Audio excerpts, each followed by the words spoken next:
What's going on, guys? My name's Jake, you're watching Mead, and today I'm going to be reviewing the MacBook Pro 2016 from Apple. So I got this MacBook from my girlfriend for Christmas last year, and basically, even though it's for her, I wanted to give it a shot myself in the way that maybe I've been thinking about Apple and their products probably on the negative side, and maybe that they've changed and they could have become better. Who knows? I haven't touched a Mac or Apple product in years, since high school, I think. So anyway, this is my review. Gonna be some pros, gonna be some cons. Let's get into it. So this particular MacBook Pro is the 2016 i5 dual-core model, and it has no fucking touch bar. So I decided to go with the 512GB model and opting out of the touch bar because I think that shit's just a fucking gimmick anyway, and so does the rest of the even the MacBook community. It's got basically little to no functionality, so thought fuck it, 512 rather than 128 gigs, especially because you can't upgrade that shit. Classic MacBook.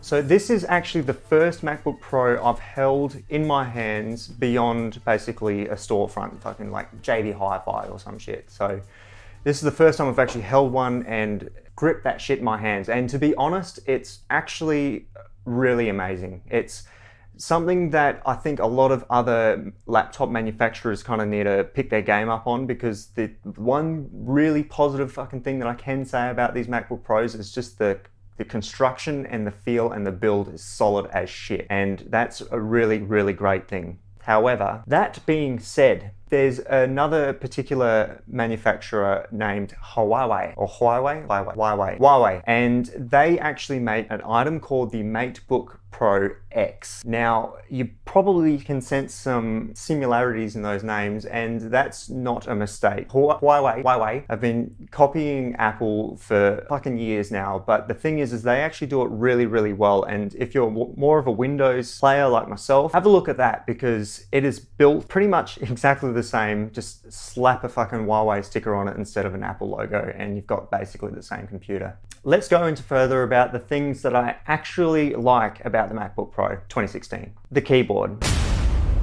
Now, a lot of people are actually quite mixed on the butterfly mechanism that Apple uses in their keyboards. I've been typing on this. I actually typed up a majority of my key points for this video on the MacBook Pro, and to be honest, I quite fucking enjoyed it compared to many other laptops that I've used. The keys feel clicky, they're audible, but they're not too fucking loud.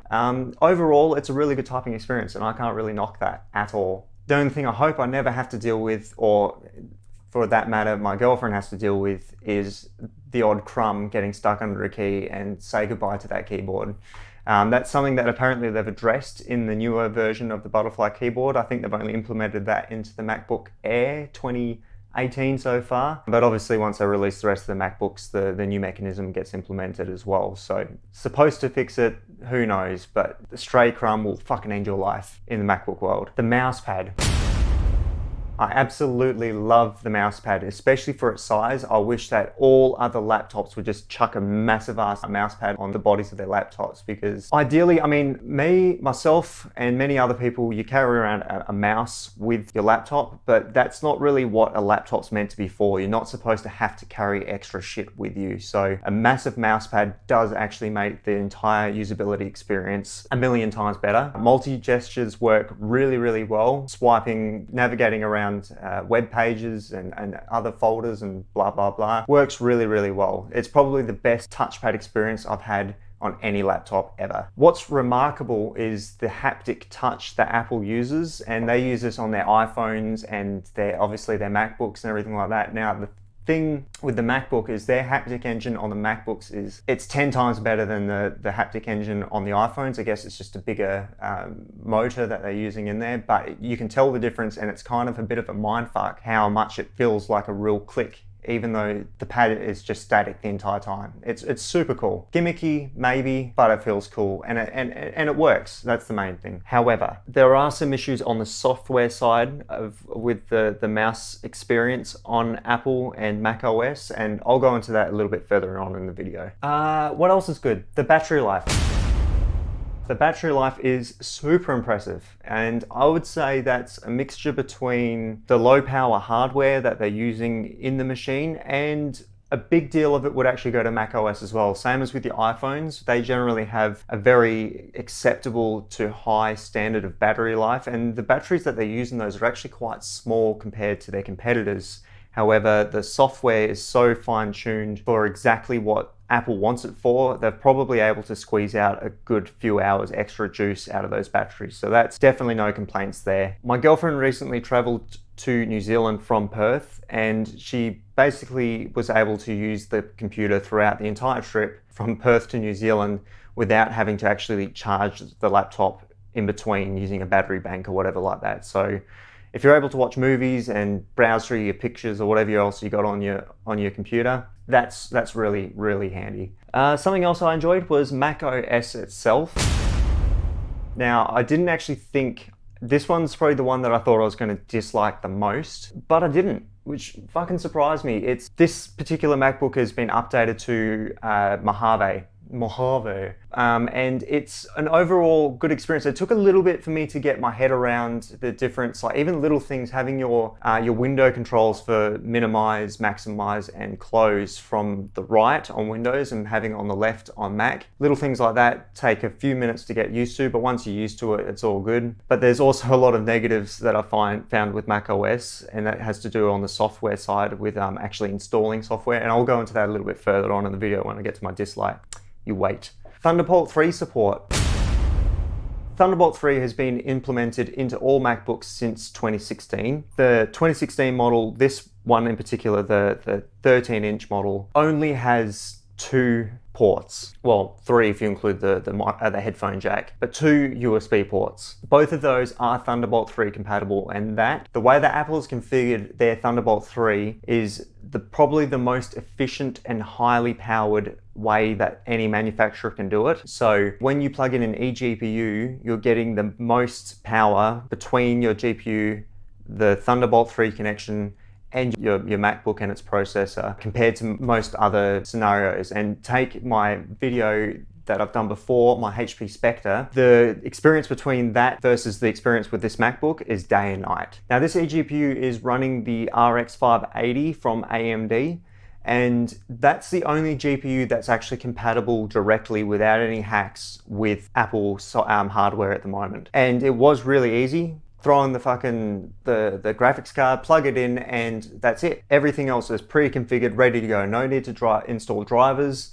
It was just ready to go, except fucking one thing, and it's gonna fuck with a lot of people because it fucked with me, and I know it's gonna fuck with a lot of other people. It doesn't automatically set that GPU as the default bit of hardware for any particular bit of software. You've got to do that yourself. So if you're going to run a game, let's say Fortnite, you've actually got to go into the GPU settings and set it as the default for each and every program. So that blows my fucking mind, because why would you plug in a GPU and not want to use it? Apple, fucking come on, mate. But you know, it still works. So that's the main thing, I guess. And finally, the speakers. Overall, fucking awesome experience. Plenty of bass, plenty of treble, all the mids are there, and you know, it's not gonna blow your bloody head off, but it's gonna surprise you when you hear them for the first time. They're very clear. Okay, what I don't like about it, the part you've all been waiting for, the part that I've probably been waiting for even more. Let's get into it. Like I was saying before, the port selection is just fucking ridiculous. 2 ports plus a headphone jack is just not professional, and this is meant to be a MacBook Pro. Pro stands for professional, if you didn't fucking know. Apparently Apple doesn't. But yeah, so basically, like I was saying before, with a laptop, you don't want to be carrying extra shit around with you. Well, this, you've got to carry extra shit around with you. You've got to carry a dongle. You've got to carry fucking 2 dongles maybe. Who knows? You've got to bring your charger with you. It doesn't have a micro SD card slot, so you can't just, if you know, you might be a creator, you might be a video a photographer. You just kind of want to whip your card out and throw it in your laptop, but you can't do that, can ya? Fuck yeah. very passionate about this. It's just the little things, you know, if you want to plug in a USB 3 hard drive, you've got to have a dongle, or you've got to buy a new cable for that hard drive so you can plug that hard drive in. It's just not cool, Apple. And, you know, eventually everything will be USB-C, but you're just a few years ahead of time, and no one actually has that much USB shit. So, you know, unfortunate, but they're never going to go back. We're stuck with USB-C now, guys, so may as well get over it. macOS. So keeping in mind the positive things that I did say about macOS, the things that I don't like about it are basically, it's stupidly hard just to install a bit of software, like ridiculous. Like I wanted to install VLC on this computer for my girlfriend, and it took, I think, 3 password inputs, the same password 3 times. And like on Windows, you download the installation file, you double click it, you click next a few times, and that's it. Not on fucking macOS. Now, you could say this is a positive thing for security, but I feel like it's needlessly complicated at this point. You should be able to just double click the installation file, installs the package, end of story. And I'm pretty sure that's what the case used to be with Apple and macOS, but it's not anymore, and that's infuriating as fuck. Now, it's highlighted what the importance is of Touch ID on a MacBook Pro or any Mac device, because the amount of times that you're going to have to type in your fucking password is just a fingerprint touch away. And that's the one thing where the touch bar, not the bar itself, will come in handy, because it has Touch ID built in. And with the MacBook Air, they now come with Touch ID pre-installed, or however you want to say it, without the touch bar, and that's a really good thing. They should have had Touch ID in these things from the start, because I'm sure it's a $2 fucking module, and they just chose not to put it in there to force you to pay an extra $500, $800 for the touch bar as well. Fuck you, Apple. You bullshit. The Mousepad. Going back to the Mousepad, I feel like this is going to be the case with everything that I've complimented so far, but there's also some really big negatives to pretty much everything that I've complimented so far. Right-clicking is not easy. It's literally, when you hear the word right-click, it's literally the right side click. How hard is that? It's impossible on a MacBook. It's not, okay, I'm exaggerating. It's not impossible, but it's incredibly difficult. So to simulate a right click on a MacBook Pro, you've got to hold the control button on the keyboard, make sure the item that you're trying to right click isn't selected, then you hover the mouse over the item and then click while you're holding control. That will bring up the context menu of a normal right click. There's that, or move the cursor over the item you want to right click, let go of the touchpad, then touch the touchpad with 2 fingers at the same time, and that will also allow the right click. You've got such a brilliant piece of technology, hardware and software, Apple, in your machine here. Couldn't you just have the right side is like a right click and the left side is a left click? I don't know, or just you've got haptic feedback. You've got the haptic engine, the world's best haptic feedback engine. Why don't you just do soft press is normal click, hard press is right click? I don't know either, Apple. Why don't you? Moving on. The performance. Now, this one's a bit of a tricky one, because the 6th gen i5 dual-core processor from Intel in itself isn't a bad processor. It's actually quite a good processor, and you can get a lot of work done with it. You know, some light photo editing, or maybe even some light video editing, possibly. Might just be a little bit slow, but you'll get it done. That's the point. So my issue isn't with this model in particular, and I know you can get more powerful models, but the fact that you pay so much money for such a weak, or a processor on this level, is just absolute bullshit in the most simplest term that I can put it in. For the money that you pay for an i5 in a MacBook Pro, you could buy an i7 and an i3 in a Windows machine. It's just ridiculous, and it blows me away that people still fall for this shit. Absolutely blows me away. But you know, this is the world we live in. Whatever. It's up to you. If this is just what I see when I go into the store and I see all these computers and laptops on the bench. I see $1,500 or $2,000 actually for an i5 MacBook Pro. And then right next to that is a Core i9 fucking 512 gigabyte, 1 terabyte, 16 gigs of RAM, Windows machine that's capable of playing fucking 4K games, pushing out 8K video footage. And then there's this MacBook Pro that costs the same, that can barely even edit a photo on fucking Photoshop without freezing. What is that? What does that even, Apple? What is that even? Who knows? Who fucking knows? There's no touch display.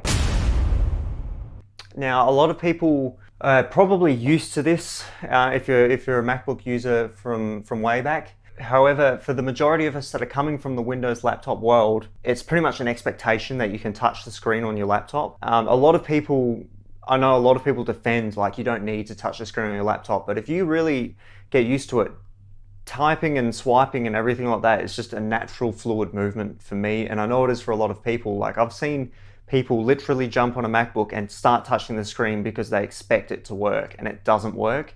And people are like, oh, for fuck's sakes, you know, you got to go back to the Mousepad, where you literally could have just done that in 2 seconds. But that's another thing I don't think Apple's ever going to implement in their laptops. And yeah, that's about it from my main gripes that I have with the Apple MacBook anyway. I'm sure there's probably more, but those are probably the big ones that really infuriated me within the couple of weeks that I got to use this machine.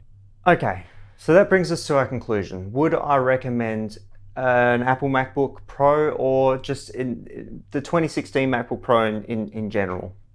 It's a tough one to answer, but overall, yes.